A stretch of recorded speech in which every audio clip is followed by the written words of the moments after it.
Benvenuti al Meteo. Il mese di luglio si apre con la pressione che cede lievemente e dunque con qualche fenomeno sul nostro territorio. La situazione nel dettaglio.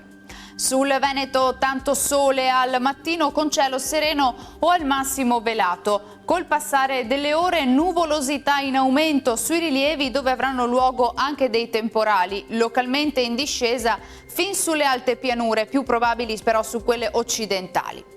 Temperature minime tra i 18 e i 22 gradi, valori massimi invece tra i 29 e i 34 gradi all'incirca.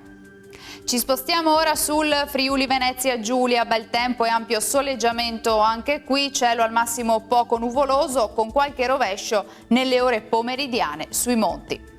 Temperature minime fino a 24 gradi, massime sui 30-31 all'incirca. Infine uno sguardo alla situazione del Trentino Alto Adige, anche qui condizioni iniziali di stabilità con tanto sole, poi andrà via via peggiorando con precipitazioni a carattere sparso. Temperature minime sui 19 gradi, massime invece fino a 31. Dal Meteo di Antena 3 per ora è tutto, arrivederci al prossimo aggiornamento.